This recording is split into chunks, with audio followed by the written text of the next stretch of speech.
Olá, meus irmãos, tudo bem com vocês? Bom dia, boa tarde ou boa noite para você que está aí me assistindo da sua casa. Sejam todos muito bem-vindos a mais uma aula aqui da nossa classe da EBD Panorama do Antigo Testamento. Que o Senhor possa abençoar a sua vida, que você seja muito edificado com a nossa aula de hoje. Amém?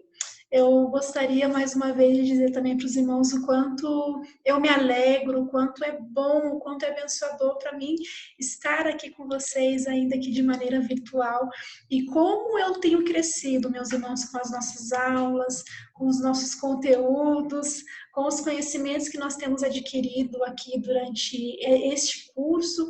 Então, realmente é muito bom para mim. Quero mais uma vez externar a minha alegria em estar aqui com os irmãos. Meu desejo é que você seja muito abençoado com a nossa aula de hoje e realmente esteja aí conhecendo um pouquinho mais sobre as Escrituras, especificamente sobre o Antigo Testamento. Amém?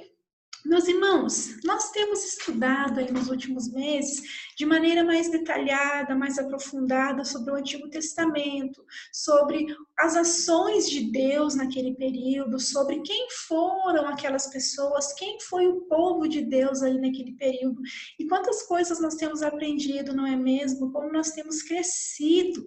E só para a gente relembrar um pouquinho, vamos falar aí o que nós temos estudado nas últimas aulas para que a gente possa se situar e ver mais ou menos o contexto histórico onde nós estamos.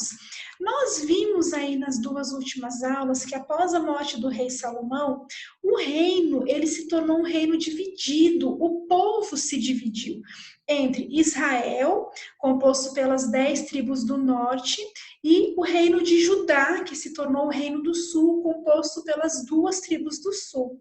Assim, meus irmãos, nas últimas aulas, né, nós estudamos como esses dois reinos, eles se afastaram do Senhor, se envolvendo com práticas idólatras, uma grande pecaminosidade, com muita imoralidade, realmente se afastando do Senhor, né, fazendo uso de rituais, de práticas abomináveis a Deus, de fato rejeitando os ensinos do Senhor.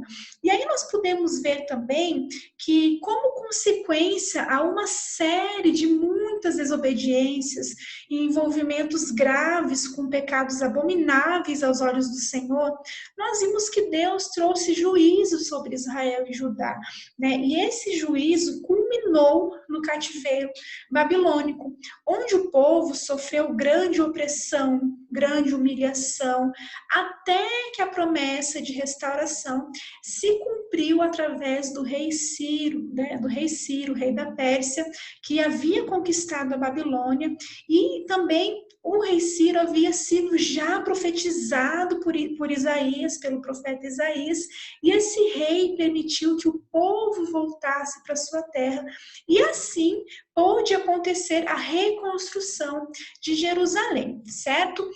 Na nossa aula de hoje, nós vamos começar a estudar um novo assunto. É muito importante, meus irmãos, nós lembrarmos que durante aqueles períodos, durante este período histórico que nós estamos estudando, o Senhor levantou muitos homens e até mesmo mulheres, servos de Deus, cheios do Espírito Santo, que admoestavam o povo, né, que alertavam o povo sobre os acontecimentos vindouros, sobre a futura, né, ira de Deus, sobre o que estava por vir. E quando nós falamos sobre esses homens, sobre essas pessoas, sobre esses servos de Deus, nós estamos falando, meus irmãos, sobre os profetas que o Senhor levantou naquele tempo. Logo, a partir da nossa aula de hoje, a partir de hoje, nós vamos começar a estudar um pouco sobre os profetas do Antigo Testamento. Grandes homens de Deus que, em meio a gerações tão corruptas de coração, clamaram em nome do Senhor por arrependimento e torno aí a Deus. Então hoje, meus irmãos, nós vamos ver aí de maneira geral uma introdução aos profetas, né? Vamos estudar um pouquinho sobre os profetas de maneira geral e também vamos começar a estudar sobre os primeiros profetas do reino de Judá, do reino do sul. E nós estamos falando sobre os profetas Miqueias e Isaías. Os profetas Miqueias e Isaías foram contemporâneos, ou seja, eles atuaram praticamente na mesma época, sendo voz de Deus. A palavra profeta, ela literalmente significa porta-voz, né? Porta-voz de Deus, para o reino de Judá, para o reino do sul. Então nós vamos estudar hoje um pouquinho sobre quem foram esses homens, quais foram os motivos das suas mensagens, qual foi a centralidade, né, da sua mensagem e também algumas aplicações espirituais aí dentro das mensagens que esses profetas trouxeram para o povo de Deus, tá bom? Então é mais ou menos sobre isso que nós vamos conversar hoje.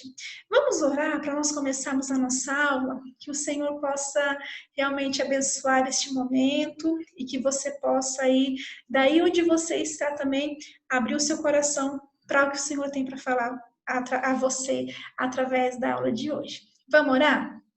Oremos. Senhor, eu te agradeço, ó Pai, por este dia, Jesus. Eu te agradeço, Senhor, por esta oportunidade de estar aqui com os meus irmãos, ó Deus. Obrigada, Senhor, porque nós podemos te louvar, ó Pai, nós podemos te adorar, nós podemos estudar, ó Deus, a tua palavra, podemos aprender mais a tua palavra, Jesus. Mesmo diante, ó Deus, de um cenário tão difícil, ó Deus, tão complexo, que é o que nós temos vivido hoje, ó Pai. Mas eu te agradeço, Senhor, porque a tua igreja permanece reunida. Eu te agradeço, Senhor, porque o Senhor tem nos dado meios, ó Deus, de nos mantermos juntos, ó Pai, reunidos, ó Deus, unidos como teu povo, ó Pai.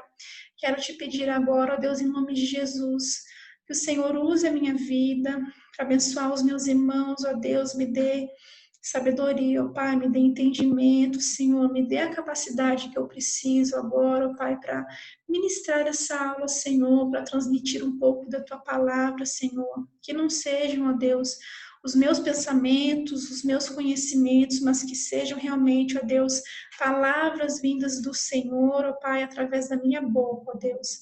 Assim como o Senhor usou os profetas, ó Deus, que nós vamos estudar na aula de hoje, que o Senhor use a minha vida, ó Deus, para abençoar os meus irmãos, ó Deus, para realmente alcançar, ó Deus, a mente, o coração dos meus irmãos, ó Pai. Fala conosco, Senhor, neste momento, que nós possamos realmente, Senhor, guardar essas palavras, Senhor, essa mensagem, esses conhecimentos no nosso coração, ó Deus.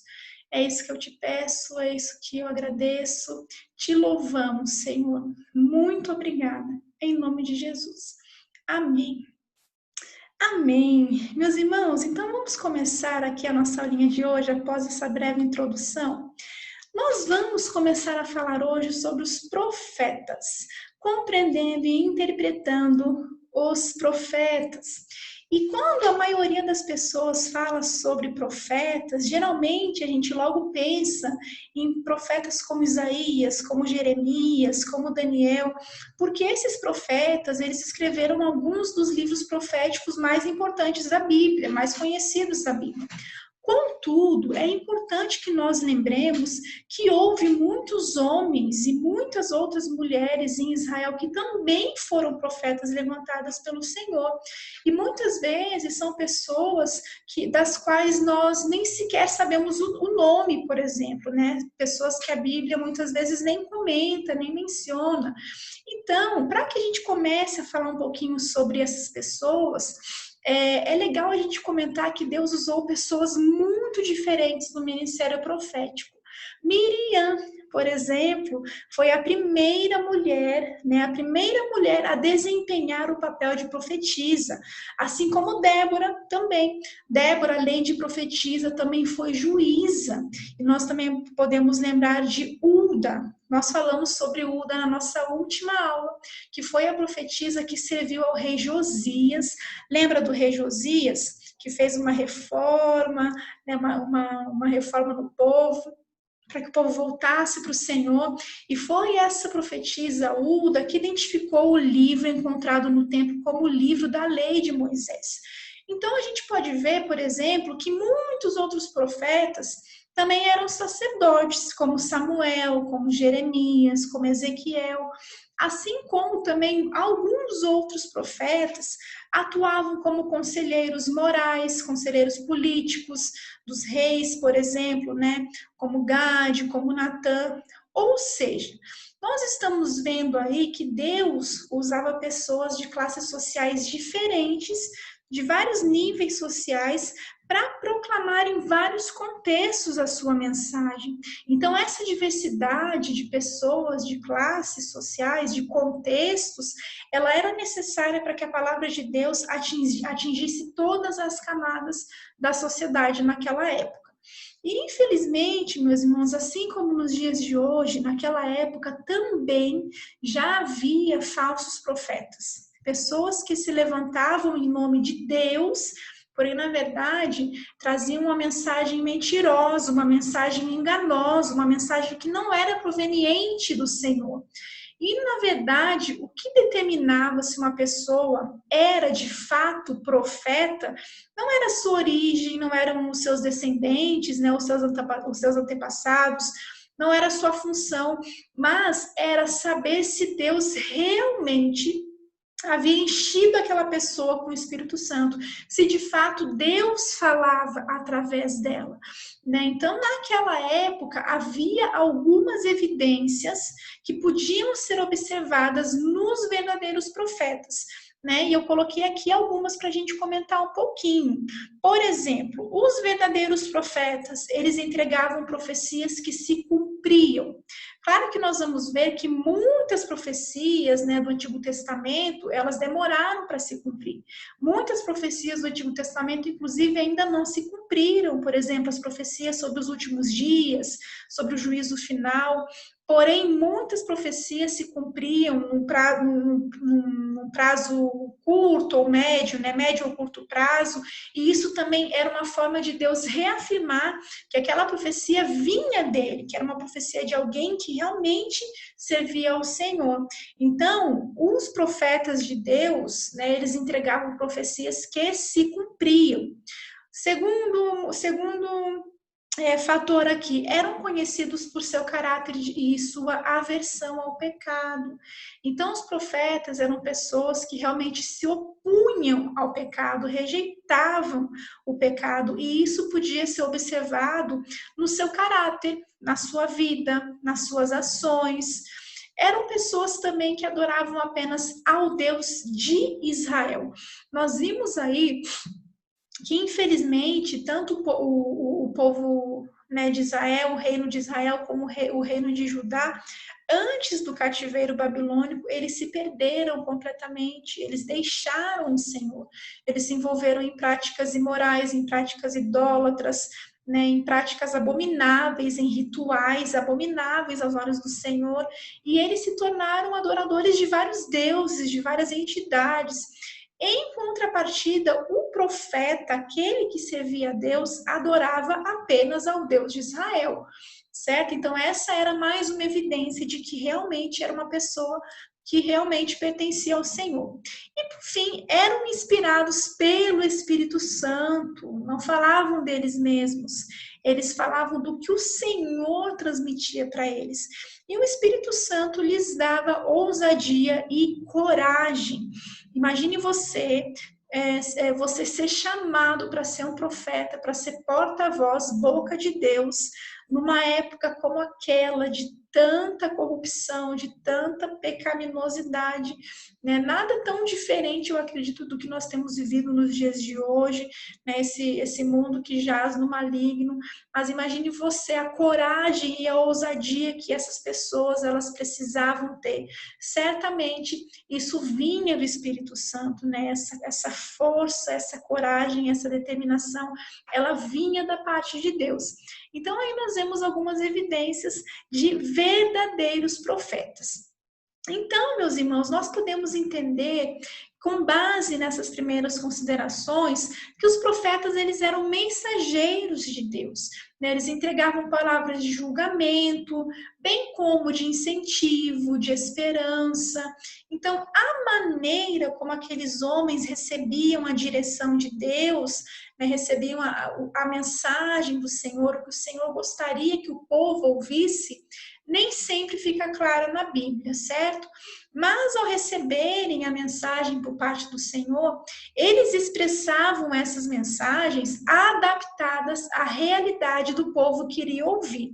Então, por que eu estou falando isso? Porque é legal a gente pensar e a gente concluir que o conhecimento que os profetas tinham sobre a Bíblia, né, sobre as Escrituras naquele momento, os seus hábitos individuais, o seu estilo pessoal de discurso, a maneira que eles se comunicavam, certamente influenciava a maneira como a mensagem era transmitida, porque cada profeta tinha o seu estilo, cada profeta realmente era singular, tá? Então, obviamente, sem modificar o que o Senhor gostaria que o povo ouvisse, a mensagem a ser transmitida.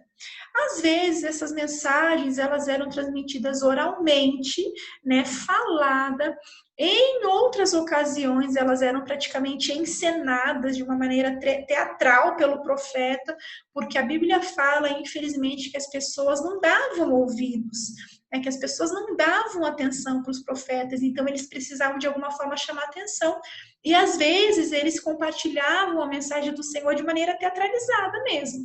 Outras vezes, essas mensagens elas eram escritas em placas de argila inicialmente e apenas tempos depois elas eram passadas para pergaminhos. Então, às vezes, essa transição de uma placa de argila para um pergaminho, às vezes demorava bastante, certo? Então, aí a gente está comentando algumas considerações aí sobre os profetas no Antigo Testamento. E é interessante também a gente comentar que, para garantir que o povo de Israel compreendesse que eles, os profetas, estavam falando da parte do Senhor, eles sempre começavam e terminavam as suas mensagens com expressões como essas que eu coloquei aqui. Assim diz o Senhor, disse-me o Senhor Deus veio a mim e disse. Então, se você for observar depois, quando você for ler, né, na Bíblia, você vai perceber que os profetas eles começavam as suas profecias com alguma dessas expressões, para que o povo realmente se assegurasse de que eram palavras que vinham de Deus, certo? Então, a gente pode observar aí no relato histórico, no relato bíblico, que tanto no reino do norte como no reino do sul, Deus levantou pessoas para admoestarem o seu povo, inclusive até para admoestarem povos pagãos, povos que eram inimigos de Israel, né? Também foram admoestados por profetas para que se arrependessem, né, dos seus pecados. É o caso aí de Jonas, por exemplo, né? Jonas em Nínive. Mas a gente vai conversar um pouquinho sobre isso na próxima aula, quando nós formos falar sobre os profetas do reino de Israel. Então, é um exemplo aí também de profetas trazendo admoestação a povos pagãos, a povos que realmente eram inimigos de Israel, certo? Então, no que se refere aí à mensagem dos profetas, como nós vemos que foram pessoas que viveram em diferentes países, em diferentes épocas, as mensagens elas variavam muito, né? Mas elas sempre faziam referência à realidade e ao que aquele povo específico precisava ouvir da parte de Deus. Ou seja, cada profeta era singular e teve uma missão e uma mensagem única, certo? Algo que foi específico para eles, para aquele povo que iria ouvir, para aquele momento histórico. Porém, nós podemos ver que há algumas coisas em comum aí nas mensagens dos profetas, certo? Esses homens, essas mulheres de Deus, eles sempre falavam, constantemente falavam sobre o caráter santo de Deus. conclamando o povo a adorar apenas ao Deus de Israel, a se arrepender, a abandonar as suas práticas pagãs, embora eles transmitissem muitas mensagens de julgamento, de ira, de destruição, como nós já vimos e como nós vamos ver hoje novamente, né? Também os profetas eles previam um futuro de paz, de justiça, de bênção, uma restauração trazida pelo Senhor. O Senhor perdoaria os pecados por meio da morte do seu servo, né, o seu servo sofredor, como Isaías chama, por meio da morte de Cristo, que faria uma nova aliança. Então a gente vê aí que os profetas eles não falavam apenas do que viria a acontecer de ruim, de ruína, de destruição, de ira, mas eles também prenunciaram muitas vezes, né, palavras de bênção, inclusive também a vinda do Messias, como a gente vai ver ainda hoje, certo? Então, meus irmãos, às vezes o povo ouvia, cria, né, acreditava naquelas palavras e se arrependia. Porém, muitos dos profetas, infelizmente, não encontraram reação positiva por parte dos seus ouvintes, né? Muitas dessas pessoas que ouviam riam, zombavam, escarneciam, não acreditavam e continuavam nas suas práticas pagãs, longe de Deus, cada vez mais. Essas pessoas não tinham desculpas, porque elas haviam ouvido a verdade, mas por causa da sua condição depravada, elas se recusavam a fazer a vontade de Deus. E só para terminar essa primeira parte aqui, é legal a gente comentar também que a maioria das profecias não trazia exatamente todos os detalhes dos fatos preditos, dos fatos que iriam acontecer, né? E nem sempre a profecia revelava exatamente quando as coisas aconteceriam, certo? Então dependia muito, né? Por exemplo, a gente tem aí um exemplo legal dos dois profetas que nós vamos trabalhar hoje, né? Tanto Miqueias como Isaías, que são os profetas que a gente vai trabalhar hoje, os primeiros profetas do reino de Judá, eles prenunciaram, eles profetizaram sobre a vinda de Jesus, né? Eles profetizaram aí sobre a vinda de Cristo, as chamadas profecias messiânicas. Porém, foram profecias diferentes, né? Por exemplo, Isaías sabia que o Messias nasceria de uma virgem, né? Isaías profetizou que o Messias nasceria de uma virgem, mas ele não sabia onde isso aconteceria. Porém, para o profeta Miqueias, Deus revelou que o Messias nasceria em Belém, né? Então, a gente vê aí que Deus revela o que ele quer para quem ele quiser. Porém, o profeta Miqueias, ele não sabia, ele nunca disse que as condições do nascimento de Jesus seriam em função de um censo que levaria José e Maria de Nazaré para Belém. Então, veja bem, né, que todas essas circunstâncias, aí esse pequeno detalhe, esse adendo que eu estou fazendo, nos mostra que os profetas, eles precisavam apenas confiar no Senhor de que Deus faria todas as coisas no tempo certo, né? A mesma coisa conosco. Nós sabemos que o povo de Deus, nós como povo de Deus, nós temos promessas do Senhor que ainda não se cumpriram, mas que no tempo determinado pelo próprio Deus hão de se cumprir, certo? E aí nós podemos terminar essa introdução aí sobre os profetas, sobre as profecias daquela época, falando um pouquinho sobre o valor teológico das profecias. Vendo aí, por exemplo, Deus revelou sua vontade aos profetas por intermédio do Espírito Santo. Ou seja, eram pessoas cheias do Espírito Santo, pessoas inspiradas pelo Espírito Santo.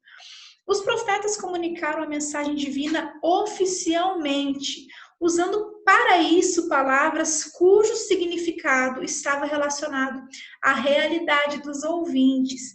Então é legal a gente comentar isso, que os profetas, eles recebiam a mensagem da parte do Senhor e eles adaptavam essa mensagem de maneira que fosse algo claro, algo entendível, algo palpável para aquele povo que receberia essas palavras.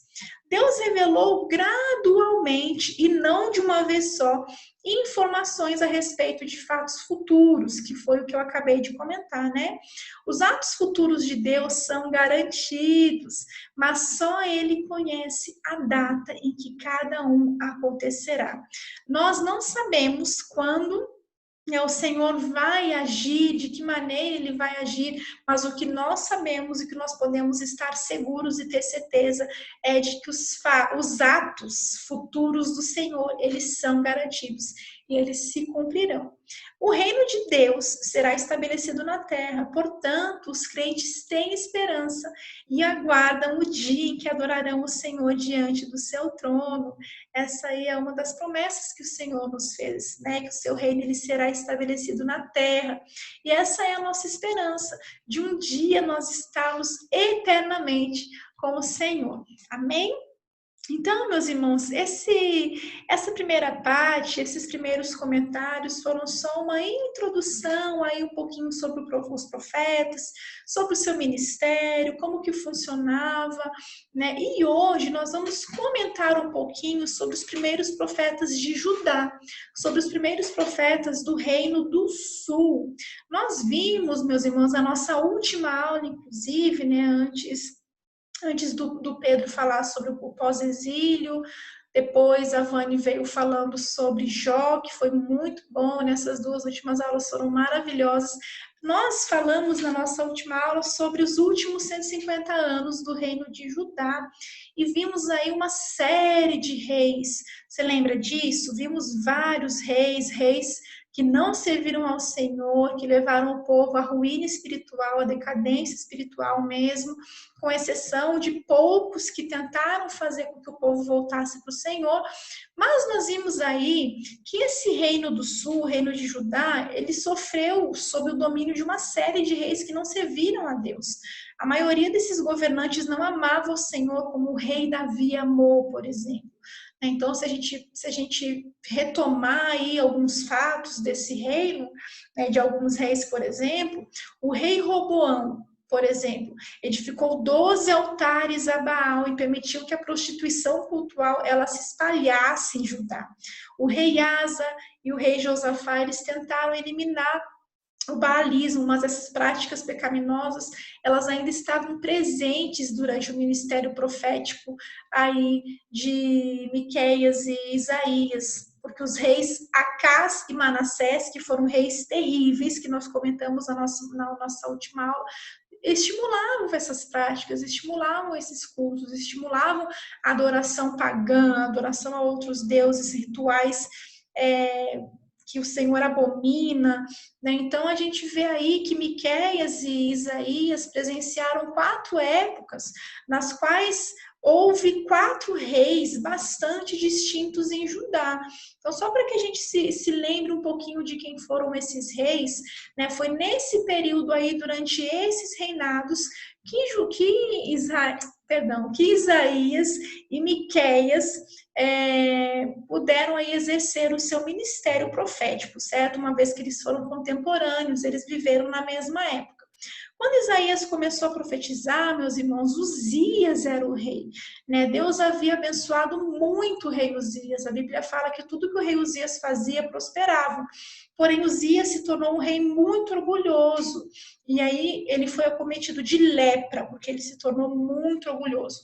Após o rei Uzias, nós vimos aí que começou o reinado do perverso rei Acás, né, que realmente levou o povo à destruição espiritual, adorando a deuses estrangeiros, a deuses pagãos, fazendo realmente o que era muito errado aos olhos do Senhor.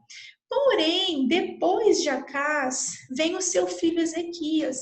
E Ezequias foi um rei que agradou o coração do Senhor, foi um rei temente a Deus, foi um rei que andou com o Senhor.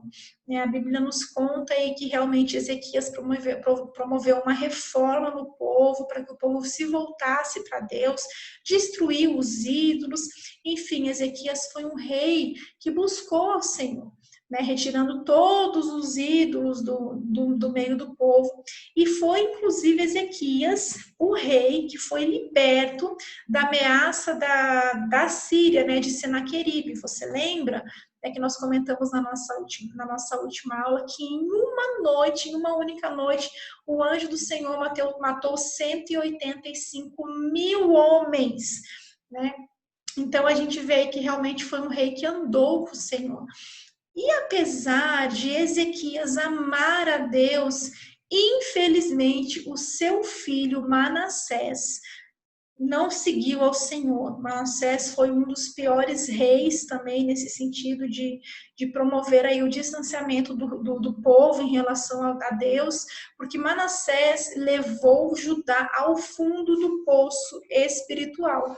A gente pode ver que o povo que vinha aí de uma reforma religiosa feita por Ezequias, tinha voltado a adorar o Senhor, a ter um relacionamento verdadeiro com o Senhor, infelizmente no reinado de Manassés, toda aquela idolatria, aquelas práticas pagãs voltaram, sendo que a iniquidade de Manassés, ela foi comparada, inclusive, apenas à iniquidade de Acabe e Jezabel lá do Reino do Norte. Você lembra deles? Que nós comentamos em uma das aulas que o Pedro deu. Logo, foi durante esses 4 reinados, mais ou menos aí durante esse período sombrio, que se desenvolveu grande parte do ministério profético de Isaías e do ministério profético de Miqueias. E nós vamos começar hoje falando um pouquinho sobre o profeta Miqueias. O que você sabe, meu irmão, sobre o profeta Miqueias? A gente vê que Miqueias não é um livro muito grande da Bíblia, né? É um livro que, se eu não me engano, tem acho que 7 capítulos, é pequenininho, mas Miqueias realmente foi um grande homem de Deus e vale a pena a gente estudar aí o que Deus fez por intermédio deste homem, deste servo. Né? Miqueias era natural de uma comunidade rural chamada Morastigate. E Miqueias, meus irmãos, evidentemente, né, pelo relato bíblico, pelas palavras que ele usava nas suas profecias, pelas alusões que ele fazia quando ele transmitia a sua mensagem, provavelmente Miqueias ele tinha uma procedência humilde, ele tinha uma origem humilde, né? Um fato que é evidenciado, por exemplo, pelas muitas alusões nas suas profecias que ele faz ao trabalho de um pastor. Por exemplo, Miqueias ele usava muito aí essas alusões do campo, do trabalho no campo, que sugerem que pastor tenha sido uma das ocupações que ele mesmo teve, né, antes do seu ministério profético. E também acredita-se que Miqueias tenha sido um dos homens, essa expressão, um dos homens do rei Ezequias, né, que é citado lá em Provérbios 25, os quais, junto com Isaías, transcreveram e compilaram provérbios, né, provérbios de Salomão, dos capítulos 25 a 29. Então, veja como Miqueias e Isaías, de fato, são contemporâneos, né? Então, nós podemos ver aí que a profecia de Miqueias, ela foi proferida durante o reinado de Jotão, Acás, Ezequias, né? A sua principal parte, entretanto, deve ter sido provavelmente ali mais ou menos durante o reinado de Acás e Ezequias, antes da queda de Samaria, né? Antes da queda do Reino do Norte.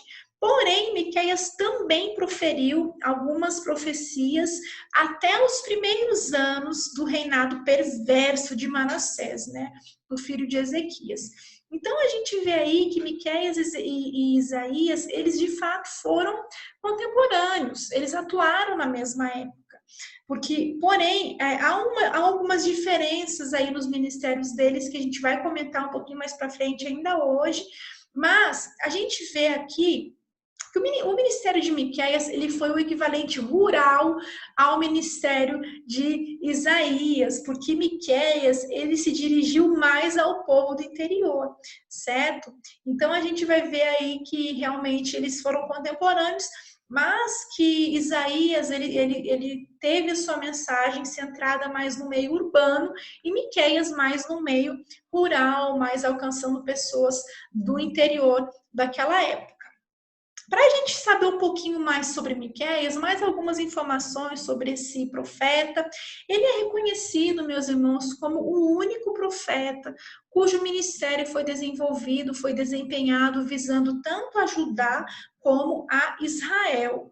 Se a gente fizer uma comparação com Isaías, por exemplo, a gente vai ver que Isaías também profetizou sobre Israel, sobre a destruição de Samaria, por exemplo.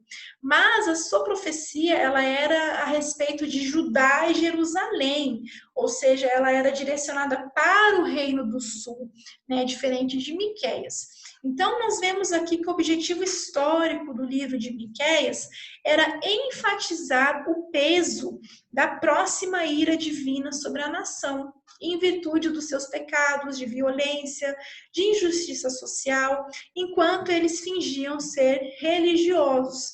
A gente pode colocar aí também um outro objetivo, né, um objetivo adicional a esse livro, que era lembrar aquele povo da futura vinda do Messias. Miqueias foi um profeta que também trouxe aí profecia messiânica sobre Jesus, né, sobre o Messias prometido que viria, né, e que ele surgiria de uma origem muito humilde para governar com justiça, com verdade, conforme a promessa da aliança.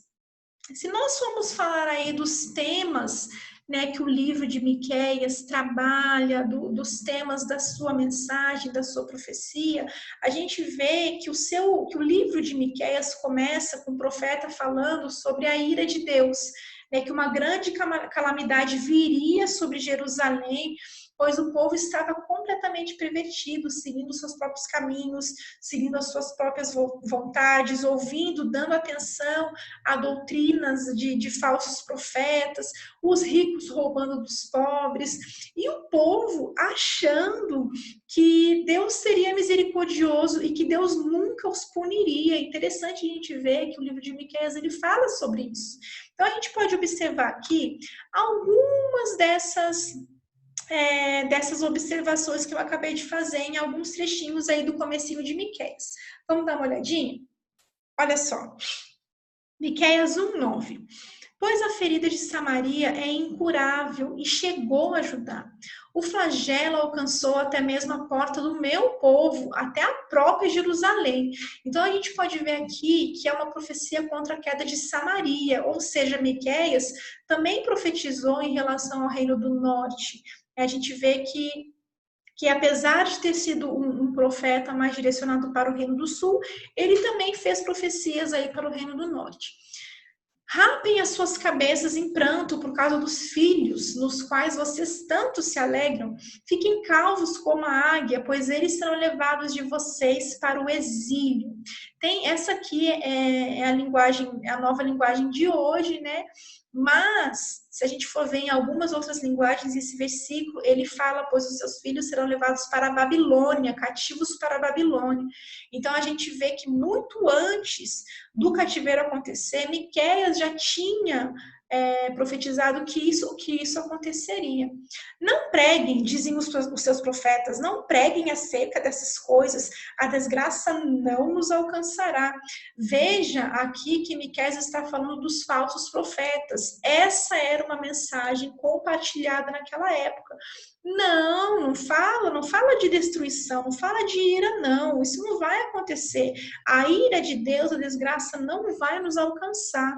Então veja, né, até que ponto a corrupção humana ela chegou, porque esse tipo de pensamento ele chegou ao coração de muitos sacerdotes, né, de pessoas que lidavam ali com a religião, certo? E estavam instruindo o povo erroneamente, dessa maneira, a permanecerem no pecado e acharem que realmente nunca ia chegar a ira de Deus. É isto que está sendo falado. O Espírito do Senhor perdeu a paciência? É assim que ele age? As minhas palavras não fazem bem àquele cujos caminhos são retos? Então aqui a gente vê mais uma vez o que o povo estava pensando, o povo achando que Deus nunca os puniria, né? Então a gente vê aí que realmente a mensagem de Miqueias naquele momento ela era muito necessária. A ira estava chegando, a ira iria vir, porque o Senhor ele é um Deus que exige santidade, algo que realmente estava passando longe ali daquele povo, certo? Mais algumas informações aí sobre o livro de Miqueias e sobre a pessoa de Miqueias. É legal, meus irmãos, a gente comentar um pouquinho que Miqueias, ele é conhecido como profeta do homem comum. Como assim?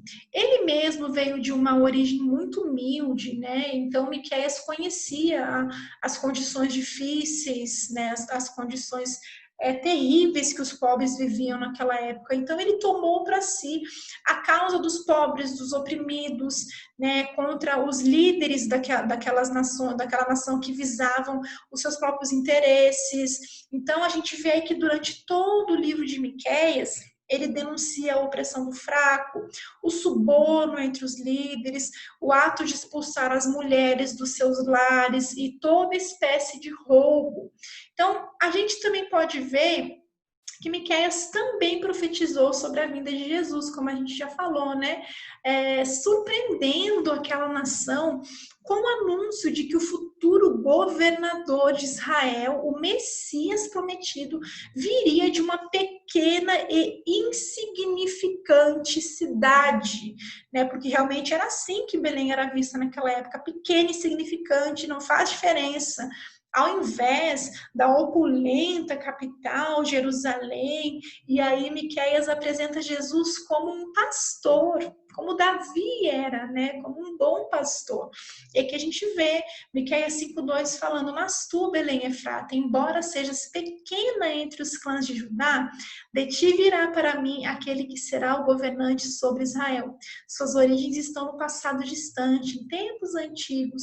Então a gente vê aqui realmente essa profecia dizendo que Jesus viria, nasceria em Belém, independente realmente de Belém ser uma cidade pequena.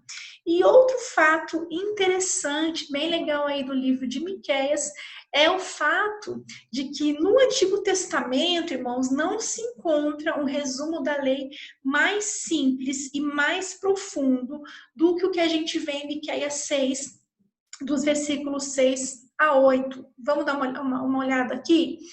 Com que eu poderia comparecer diante do Senhor e curvar-me perante o Deus exaltado? Deveria oferecer holocaustos de bezerros de 1 ano? Ficaria o Senhor satisfeito com milhares de carneiros, com 10.000 ribeiros de azeite? Devo oferecer o meu filho mais velho por causa da minha transgressão, o fruto do meu corpo por causa do meu próprio pecado? Ele mostrou a você, ó homem, o que é bom e o que o Senhor exige. Pratique a justiça, ame a fidelidade e ande humildemente com o seu Deus.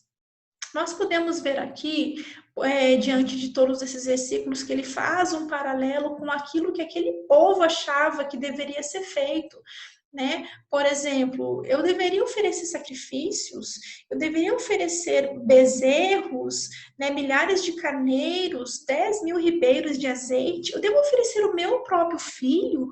A gente comentou que muitos reis, muitas pessoas naquela época ofereciam seus próprios filhos em sacrifício a deuses pagãos. Olha só, meus irmãos, que coisa mais triste isso. E a gente vê aqui que ele está falando que não é nada disso, né? Que a lei ela não se resume em nada disso. A lei é muito simples. A gente vê aqui que, segundo Miqueias, as exigências do Senhor elas são muito simples, elas são muito sem rodeio, como a gente costuma falar, né? Praticar a justiça, amar a fidelidade e andar humildemente com o seu Deus, ou seja, amar a bondade, né? Você demonstrar a bondade.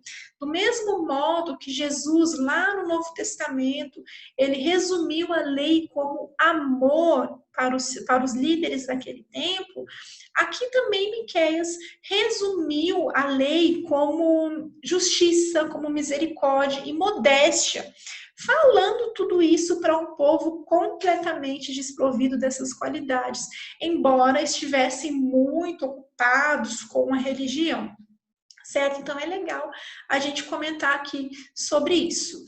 Finalizando aí essa partezinha de Miqueias, A semelhança de Isaías, meus irmãos, eu acho que é interessante nós comentarmos aí para finalizar, que Miqueias observou que Israel, infelizmente, tinha chegado a uma situação em que se podia muito bem afirmar: não há entre os homens um que seja reto. Essa foi uma afirmação de Miqueias no seu último capítulo, lá no capítulo 7, versículo 2. Não há um homem que seja reto.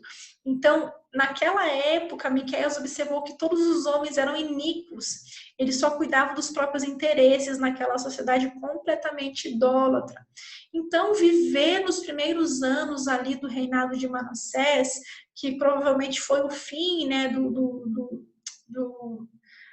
Jesus, foi o fim do ministério profético ali de Miqueias, viver nos primeiros anos do reinado de Manassés, desse rei terrível, né, que se levantou contra Deus, deve ter sido muito triste, deve ter sido muito desanimador, até mesmo para um profeta do Senhor. Alguns estudiosos afirmam que Miqueias teve depressão, né? Teve depressão nesse período, porque Miqueias realmente lamentou muito pela situação espiritual do povo, né? Eu fico imaginando o quão triste foi assim para um homem de Deus ver o que aconteceu com o povo pervertido, o povo se perdendo, o povo distante do Senhor.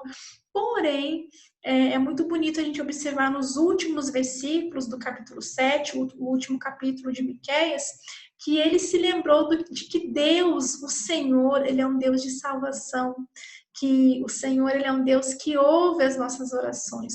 Então, embora Miqueias tenha sido ridicularizado por muitas pessoas da sua época, ele permaneceu confiante de que um dia Judá retornaria do exílio e reconstruiria Jerusalém. E de fato foi o que aconteceu, certo? Então, realmente, independente das promessas do Senhor demorarem para se cumprir, ele é fiel e ele cumpre as suas promessas. Amém? Para nós terminarmos aí essa partezinha sobre Miqueias, a gente pode comentar um pouquinho o valor teológico presente aí no livro de Miqueias. Deus trará julgamento sobre quem não governa com justiça. A gente vê muito disso lá no comecinho já de Miqueias, quando ele vem falando dos governantes, né? Os intérpretes da teologia que julgam erroneamente a longanimidade de Deus, ou que pensam que ele nunca julgará o pecador, não são cheios do Espírito Santo.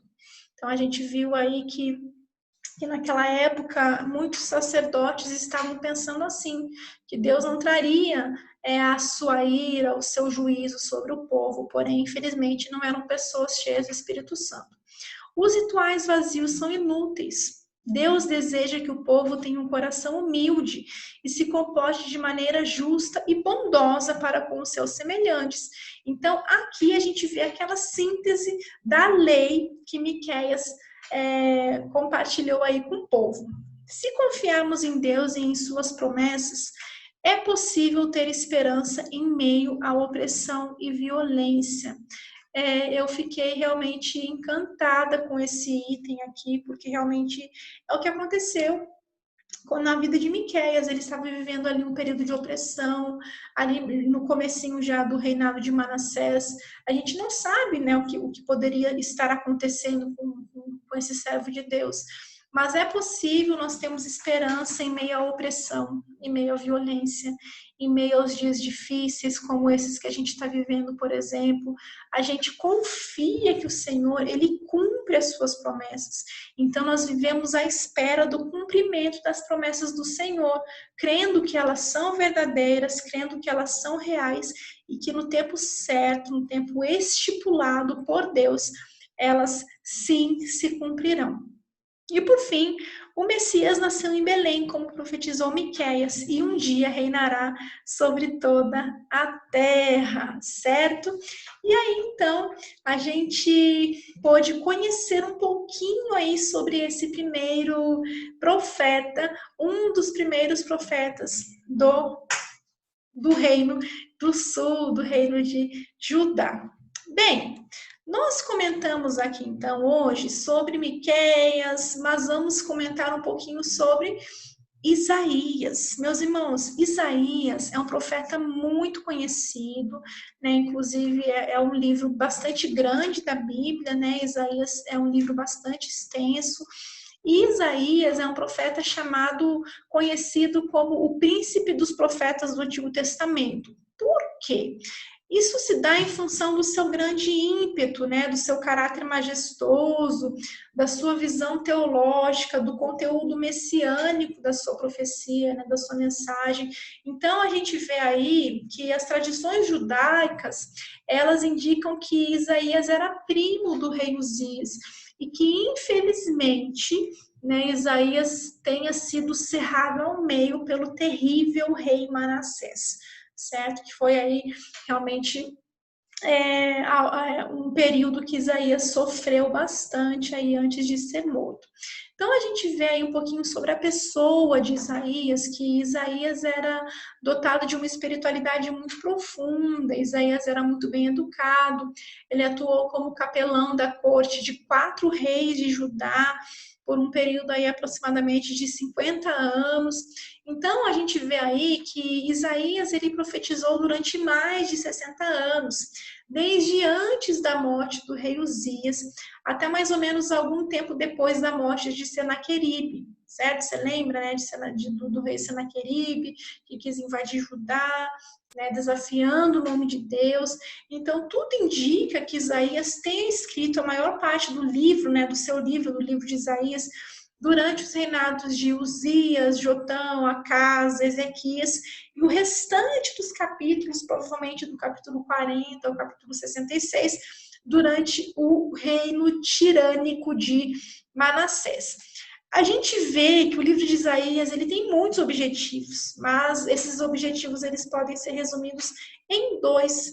Admoestar a nação do iminente julgamento devido a idolatrias, alianças seculares, como nós já conversamos bastante sobre isso, né? E lembrar à nação o plano divino de libertação, especialmente o seu plano redentor através do Messias, que primeiro viria como servo sofredor e mais tarde como governador de toda a terra. Então nós vamos ver que Isaías realmente é um livro que fala muito aí da vinda de Jesus. É interessante a gente comentar, isso é muito, muito importante mesmo, que de todos os livros proféticos, o livro de Isaías é o mais abrangente no seu alcance teológico. Como assim mais abrangente? Ele fala sobre muitas coisas, é um livro que abrange muitos períodos, que abrange muitas informações importantes. Por exemplo, as profecias de Isaías, elas vão desde a situação de Israel na época, passando pela queda do reino do norte, passando pela queda do reino do sul, pelo exílio na Babilônia, pelo regresso promovido pelos persas, até a vinda humilde do Messias, a vida, a morte expiatória de Jesus na cruz, né, pelo seu povo, pela dispersão final da nação por toda a terra, pela nova reunião em função do arrependimento e pela bênção do reino na era messiânica. Então, nós vemos aí, meus irmãos, que a teologia divina de Isaías, presente no livro de Isaías, ela é a mais extensa e profunda de todos os livros do Antigo Testamento, certo? Então, é um livro que realmente abarca muitos fatos aí da obra do Senhor. Se nós fizermos um esboço de Isaías, a gente pode resumir assim, né? Esse quadrinho eu tirei do nosso livro, o livro que nós estudamos, Panorama do Antigo Testamento, este aqui. E nós vamos comentar um pouquinho, né, sobre essas sessões, vamos chamar assim de sessões, né? Como eu comentei com vocês, Isaías é um livro bastante grande, né? Então a gente também não tem como entrar em muitos detalhes apenas em uma aula, mas a gente pode falar um pouquinho de maneira geral sobre o que cada sessão está falando. Começando aí nos primeiros capítulos de 1 a 6, a gente vê aí que o tema central é a exaltação de Deus, quebranta o orgulho humano. O que está falando aí, mais ou menos, basicamente, né, de maneira geral, nesses primeiros capítulos? Aqui nós vemos, meus irmãos, Isaías conclamando o povo rebelde de Judá a se arrepender, né, agir de maneira justa, abandonar as suas práticas pagãs, os seus rituais vazios e se voltar para Deus, né, que realmente abandonassem todos aqueles rituais abomináveis que aconteciam, inclusive no próprio templo. Então, a gente vê que esses primeiros capítulos, Isaías vem falando que Deus afastaria os líderes opressores da nação, e nos últimos dias, quando a glória do Senhor for revelada, Deus fará com que os orgulhosos se humilhem. Então, a gente pode ver que no ano que o rei Uzias morreu, Isaías teve uma visão da glória do Senhor. Isaías viu a glória de Deus. E isso deixou ele ainda mais consciente da urgência de arrependimento, da urgência de santificação da sua própria vida e, consequentemente, do povo que estava completamente corrompido. Era um povo que precisava se arrepender com urgência e voltar para Deus. Então, essas aí são as ideias aí dos primeiros capítulos. A segunda sessão, o príncipe da paz porá fim às guerras de Judá.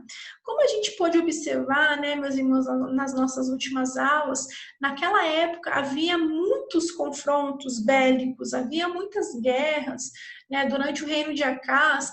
Judá foi atacada pela Síria, foi atacada por Israel, e o rei Acás não confiou em Deus, apesar de Deus já tinha dito, né? Apesar de que Deus já tinha dito para o rei Acás que iria eliminar, destruir a Síria e Israel.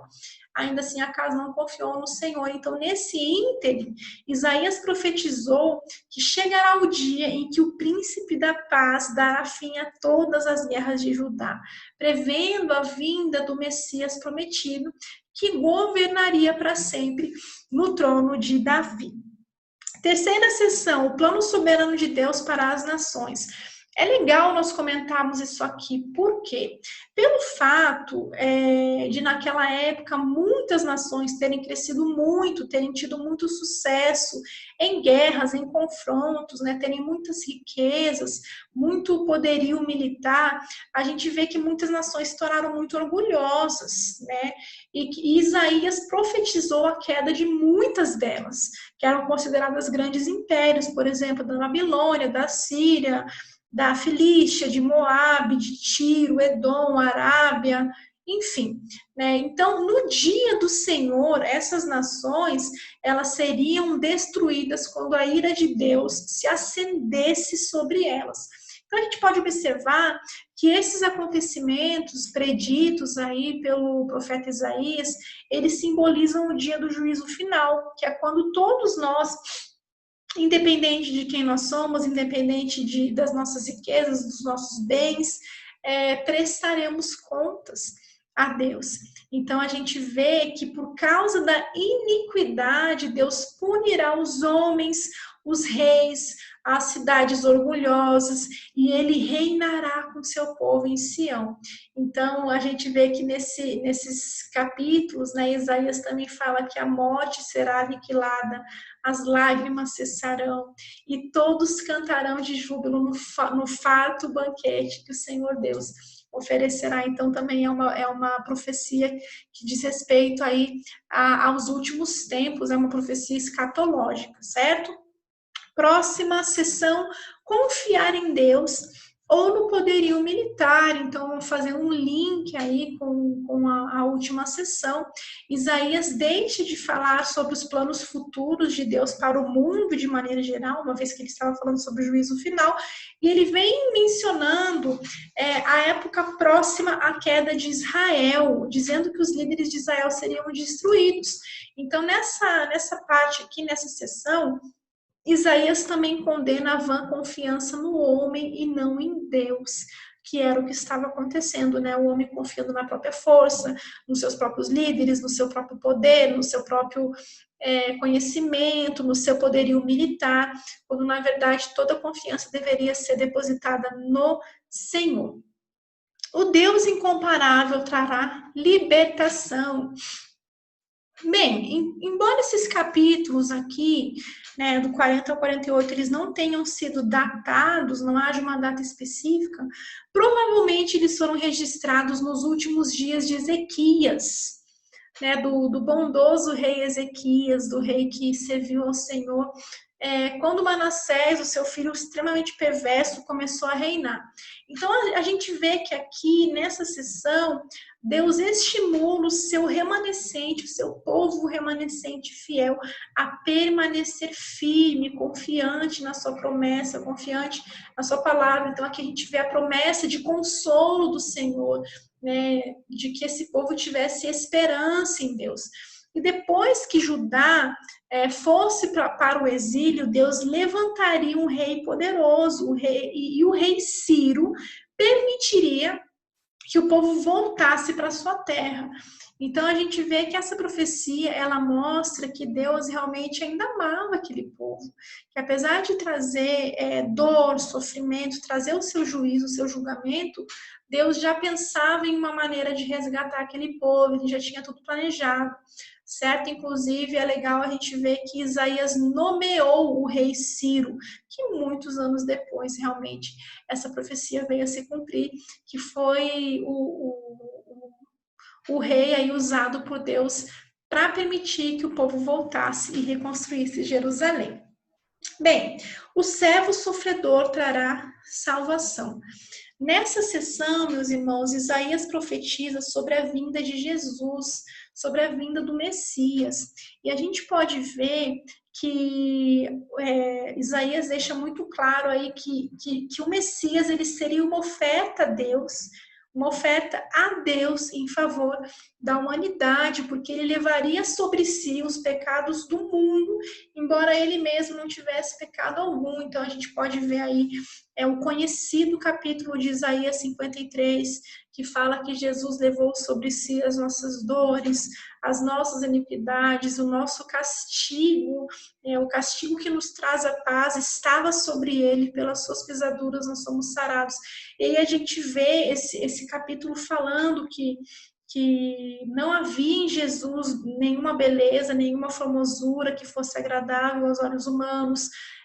A Bíblia fala que nesse capítulo que Jesus era rejeitado, que Jesus foi humilhado pelos homens, que ele foi um homem de dores, um homem do qual as pessoas não fizeram caso, mas que ele levou sobre si as nossas dores. E por isso Deus o exaltaria sobremaneira acima de qualquer outro nome. Então a gente vê aí que nesse período aí, né, do capítulo 49 a 55, prenunciando a vida do servo sofredor que traria a salvação. E para terminar aí o livro de Isaías, né, estamos vendo aí um compilado geral, a restauração final e o julgamento de Deus. Por fim, a mensagem final de Isaías diz que quando o Senhor manifestar a sua glória com salvação para o seu povo, as nações irão a Jerusalém para adorá-lo. E Deus transformará a tristeza de Jerusalém em alegria, os seus desertos em jardim, as suas ruínas em cidades reconstruídas.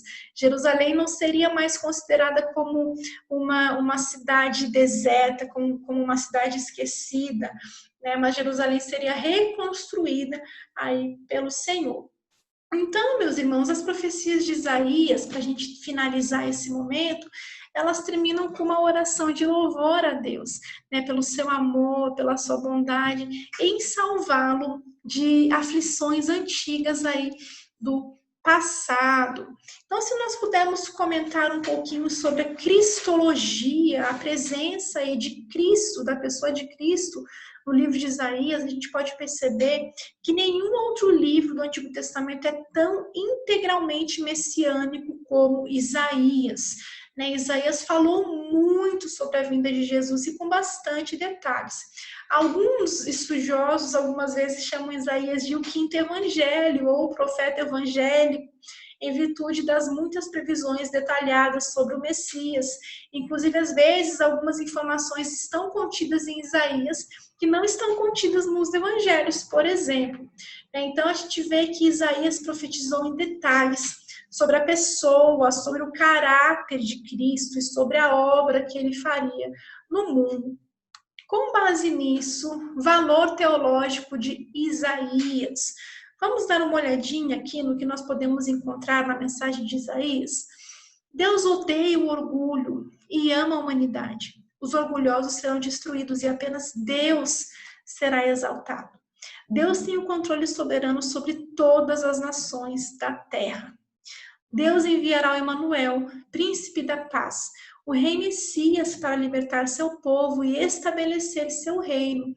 Então a gente vê aqui, né, que realmente Isaías profetizou muito aí sobre a vinda de Jesus. Deus é o primeiro e o último, o Criador, o Salvador e o Santo de Israel. Ele cuida dos seus. O poder das nações não é nada diante dele. É legal a gente ver como essa questão aí do poderio das nações, do poder militar, do poder bélico, era uma constante naquela época, né?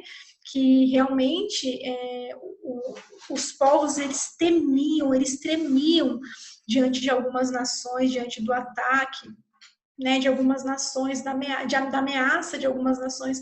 Porém, essas nações, grandes impérios, não eram nada, não são nada diante do poder do Senhor.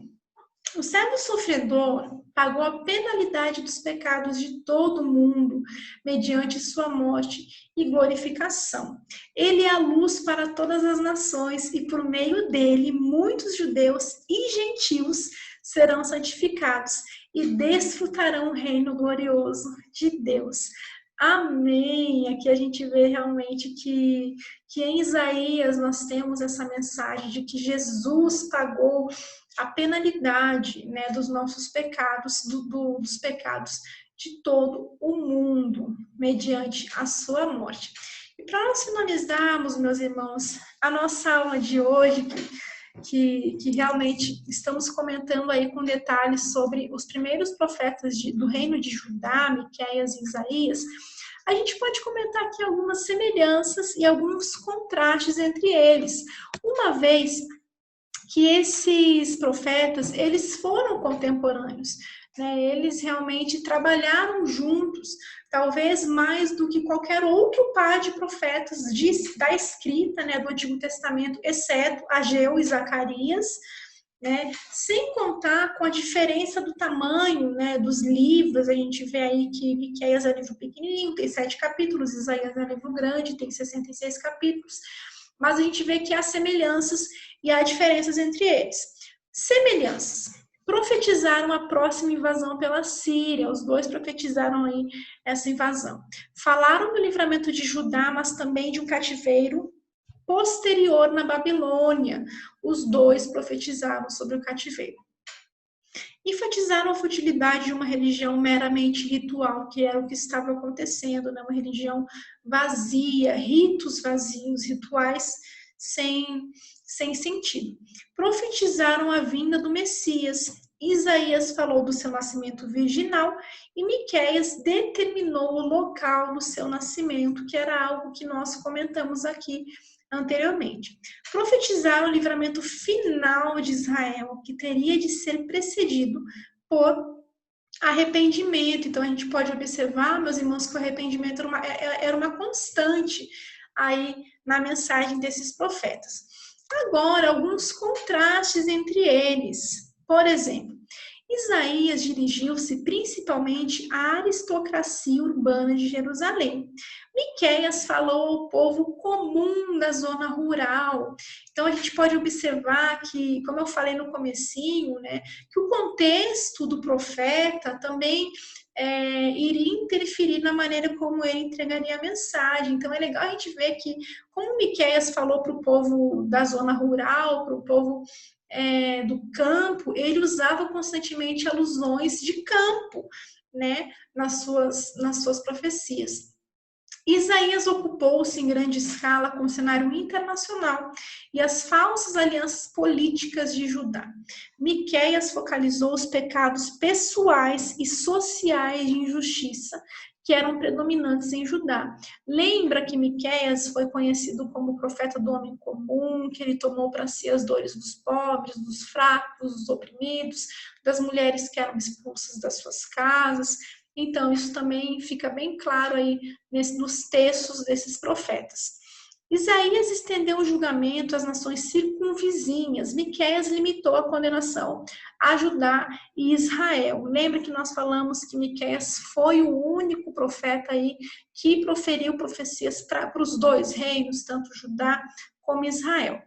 Isaías centralizou sua visão messiânica no conceito de servo, enfatizando a expiação e a salvação pessoal. Miqueias mostrou que o livramento nacional pelo Messias tornar-se-ia possível pela graça do perdão divino, conforme promessa a Abraão. Então, meus irmãos, esses são os contrastes aí entre esses dois profetas que foram contemporâneos e atuaram aí como os primeiros profetas do reino do sul, do reino de Judá. Meus irmãos, para a nossa aula de hoje, nós fechamos por aqui.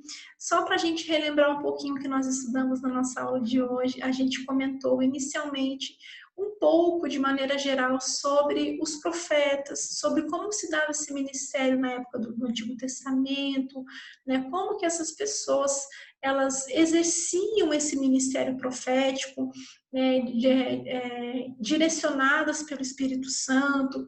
E depois nós começamos a comentar aí o contexto histórico de Miqueias e Isaías, que foram os primeiros profetas do povo do reino de Judá, do reino do sul, começando com Miqueias, e também comentamos um pouquinho sobre o profeta Isaías.